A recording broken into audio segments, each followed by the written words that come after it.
Welcome to The Explainer. Today, we are jumping right in to break down the massive launch of OpenAI's new flagship model, GPT-5. The news officially dropped on August 7th, 2025, and we're going to cover exactly what you need to know about it. Okay, let's get into it, because this really isn't just another incremental update. A lot of people in the industry are calling GPT-5 a truly significant evolution for AI. You could even say it's being seen as the big test, the moment we find out if the last 2 years of insane AI hype are finally going to pay off in the real world. So, to make sense of all this, here's how we're going to break it down. First, we'll cover what actually launched. Then we'll get into the new specs and speed. After that, we'll explore the big strategic shift happening here. And finally, we'll wrap up with some clear next steps for your team. First up, let's just appreciate how widely this new model was deployed. I mean, the scale of this thing, right from day one. That's a huge part of the story. Yeah, this was not some slow, limited beta. No way. They pushed GPT-5 everywhere, all at once. It's live in ChatGPT for literally everyone, including free users. It's already integrated across the entire Microsoft Copilot ecosystem. It's ready for enterprise cloud users on Azure. And, of course, for all you developers out there, the API was live from the second they announced it. All right, let's get under the hood. Let's dig into the nitty-gritty that developers and product leaders are really looking at. The new models themselves, their performance, and maybe most importantly, the price.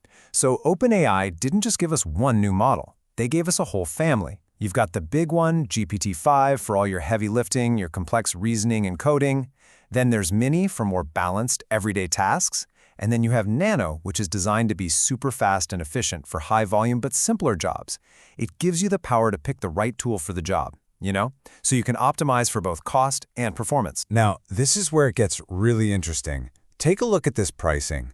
I mean, $1.25 for 1 million input tokens on the top-of-the-line model? That is aggressively low. This is a direct shot across the bow at competitors, and it's almost guaranteed to kick off another round of price wars across the industry. And here we go. This number just perfectly illustrates the leap we're talking about. GPT-5 comes with a massive 400,000 token context window. So what does that actually mean? It means it can handle entire code bases, huge technical documents, you name it, all in a single go. For complex professional work, that is an absolute game changer. But look, the crucial point here isn't just about bigger and faster numbers. This launch signals a really fundamental shift in strategy for OpenAI. It's a pivot away from just flashy demos and towards real, practical, everyday use. This one little phrase, right from OpenAI's own marketing, it says everything. The entire launch is being framed around enterprise reliability. The focus is all on providing intelligence that's truly expert level, something businesses can actually trust for the complicated, multi-step reasoning that defines modern work. So instead of just those one-off wow moments, the real goal here is to power complex workflows from start to finish. Think of an AI agent that can read a bug report, go find the problem in the code, actually write the fix, and then draft the documentation for it.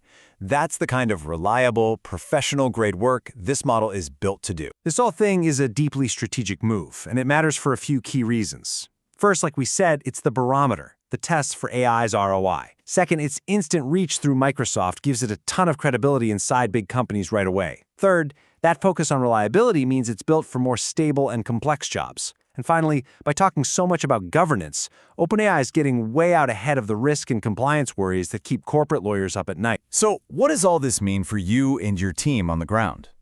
Let's translate all this news into a clear playbook. With all this new power at your fingertips, what should you actually be doing right now? Okay, here is a clear 4-step action plan. First, re-benchmark your current AI systems immediately. Test GPT-5 on your actual workloads and see if it's faster, cheaper, or better. Second, use those model tiers strategically. Don't pay for the sledgehammer when a screwdriver will do the job. Third, and this is important, don't let that huge context window make you lazy. Retrieval Augmented Generation, RAG, is still your best friend for speed and cost in most situations. And finally, number 4, get on your governance now, not later. Update your risk assessments. This is absolutely critical if you're in a regulated industry like finance or healthcare. So here's the ultimate takeaway. The tool has arrived, and it has a very, very clear purpose. The technology isn't just a cool curiosity anymore. It's a utility designed for serious, professional work. The question is no longer what can the AI do? The question has now shifted to what are you going to do with it? The ball is officially in your court.